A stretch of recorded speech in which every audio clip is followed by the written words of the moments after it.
الحمد للہ رب العالمین والصلاة والسلام علی رسولہ الکریم۔ آج انشاءاللہ ہم 9th پارے کا آغاز کر رہے ہیں، اور 9ویں سپارے میں ہمارے پاس دو صورتیں ہیں، سورۃ الاعراف اور سورۃ الانفال۔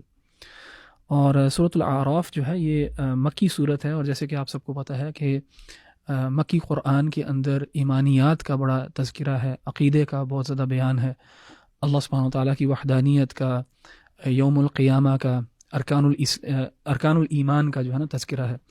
تو اس صورت کے اندر اسی طرح ہے، عقیدے کا، تھیولوجی کا بڑا ذکر ہے۔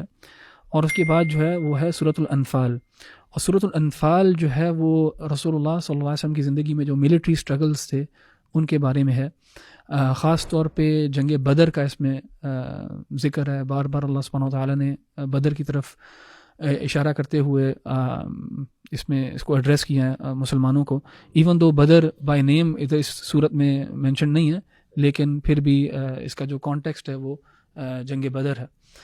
اور جہاد کا اور عقیدے کا بھی آپس میں تعلق ہے، جیسے کہ میں نے کہا سورۃ الاعراف جو ہے وہ عقیدے کے معاملے میں ہے، اور سورۃ الانفال جو ہے وہ جہاد۔ اصل جو انسان کا عقیدہ ٹیسٹ ہوتا ہے وہ آزمائش کے وقت ہوتا ہے، کہ جب اللہ سبحانہ وتعالیٰ آزماتا ہے تبھی انسان کا ایمان ٹیسٹ ہوتا ہے کہ آیا سچا ہے کہ نہیں ہے۔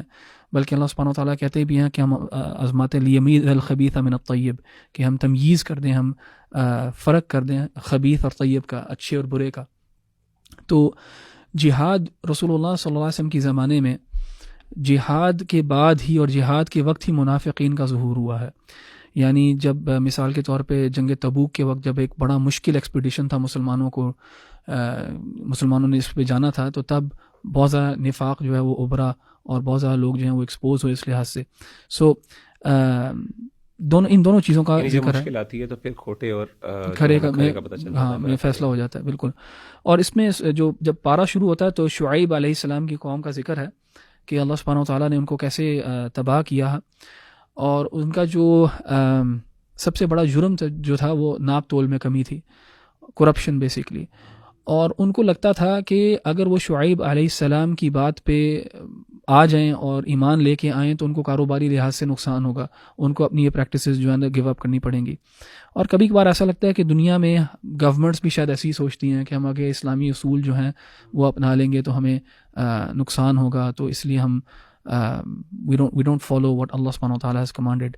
تو یہاں پہ لیسن ہے ہمارے لیے بھی کرپشن کے لحاظ سے، اور کہ اگر انسان جو ہے وہ اللہ سبحانہ وتعالیٰ کی حلال کردہ اشیاء اور حرام کردہ اشیاء کی قدر نہیں کرے گا تو تباہی ہے۔ اور ہم ایک لحاظ سے یہ ایکسپیرینس کر رہے ہیں اپنی زندگی میں اس وقت۔ بالکل ٹھیک، جزاک اللہ خیر احمد بھائی۔ میری ریفلیکشن ہے پارہ 9 کی سورہ الاعراف سے، چیپٹر 7 ورس نمبر 94 اور 94 to 96 قوم شعیب کا ذکر ہے۔ وما ارسلنا فی قریۃ من نبی الا اخذنا اہلہا بالبأساء والضراء لعلہم یضرعون، and we sent to no city a prophet except that we seized its people with poverty and hardship that they might humble themselves to Allah۔ ابھی جو حالات چل رہے ہیں، اللہ معاف کرے، اوور آل امت مسلمہ کے، غازہ کا ایشو ہم نے ڈسکس کیا پچھلی ایپیسوڈز میں، اور نو ڈاؤٹ اوور آل امت مسلمہ کو بھی دیکھا جائے، پاکستان کو بھی دیکھا جائے تو بہت سے سوشل ایشوز میں تو مبتلا ہے پاکستان، بلکہ اب تو فائنینشیل بھی لوگ ہوپلیس ہوتے جا رہے ہیں، اور ایک بہت زیادہ آپ کہہ لیں ایموشنل ڈسٹریس میں بھی ہیں لوگ، اور فزیکل ڈسٹریس بھی ہے ڈیفینیٹلی۔ تو پہلی تو بات یہاں سے ثابت ہوتا ہے کہ اللہ سبحانہ تعالیٰ ایک قوم کو جھنجھوڑنے کے لیے وارنرز بھیجتے ہیں۔ لوگ ان وارنرز کو جب ریجیکٹ کرتے ہیں، ان کی بات نہیں مانتے ہیں، تو پھر اللہ تعالیٰ انہیں کھینچنے کے لیے یہ عذاب مختلف شکلوں میں بھیجتا ہے۔ اب دیکھیں، آج کوئی نبی تو نہیں آئیں گے، اوبویس سی بات ہے، لیکن وارنر سے آج کے دور میں یہ مراد ڈیفینیٹلی لی جا سکتی ہے ایسے لوگ جو قرآن و سنت کی دعوت لوگوں کو دے رہے ہیں اور لوگوں کو حق کی طرف بلا رہے ہیں۔ اور پھر اگلی آیت میں جیسے اللہ نے کہا، Then we exchanged in place of the bad condition good, until they increased and prospered and said, our forefathers were also touched with hardship and ease, so we seized them suddenly while they did not perceive۔ یعنی پھر ان پہ جب آسانی آئی تو انہوں نے lesson نہیں learn کیا، پچھلی چیز سے، بلکہ وہ اس کو ایک ٹرینڈ سمجھنے لگے کہ یہ اپ ڈاؤن تو یہ ہمارے ان پہ بھی آئی تھی، انہوں نے بھی پھر ری گروپ ہو کے اس کا مقابلہ کیا تھا اور پھر حالات ٹھیک ہو گئے تھے. یعنی اللہ ایکویشن میں نہیں ہے. اور آج ہمارے لبرل طبقہ، اللہ معاف کرے، ذہن سازی کر رہا ہے ہمارے لوگوں کی، بچوں کی، کہ یہ مولویوں کی باتیں، عذاب آتا ہے، یعنی یہ ارتھ کو ایک آتے ہیں، یہ کیا باتیں وہ کر رہے ہیں.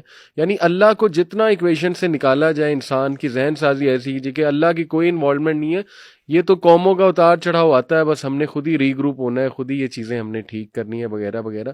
تو یہ کتنا بڑا ظلم ہے، اور یہ ہمارے بچے کے ساتھ کیا جا رہا ہے، اللہ معاف کرے. اور پھر آخری بات جو اللہ سبحانہ تعالیٰ نے کی، and if only the people of the cities had believed and feared Allah, we would have opened upon them blessings from the heaven and the earth, but they denied the messengers, so we seized them for what they were earning. تو سخت آیات ہیں، لیکن میں سمجھتا ہوں کہ time آ گیا ہے کہ اسپیشلی پاکستانی قوم کو سخت آیات سنانی چاہیے، اللہ معاف کرے، کیونکہ ہمارے دل بہت سخت ہو چکے ہیں.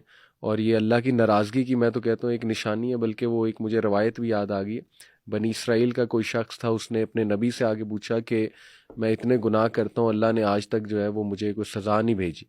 تو پھر اللہ تعالیٰ نے وحی کی اس نبی کی طرف کہ اس بندے کو کہو کہ تمہارے پہ اللہ تعالیٰ کی سزا کئی سالوں سے مسلط ہے، اور وہ سزا یہ ہے کہ تمہارا دل سخت ہو چکا ہے اور تمہیں نیک اعمال کرنے کی توفیق نہیں دی جا رہی. تو یہ اس طرف بھی ہمیں، میں سمجھتا ہوں، بہت بات کرنی چاہیے، ڈرانا بھی چاہیے. جیسے پچھلی کچھ ایپیسوڈز میں آپ نے بھی بات کی احمد خان بھائی، کہ فیئر اور ہوپ یہ ساتھ ساتھ ہے بھائی. صرف ہوپ نہیں ہے، نہ ہی صرف جو ہے وہ ہیپی گو لکی ایک لائف ہے کہ تم جو مرضی کرتے رہو اللہ کی پکڑ نہیں آئے گی، ایسا نہیں ہوتا ہے. تو بطور قوم ہمیں ان آیات پہ بہت سوچنا چاہیے، استغفار کرنا چاہیے.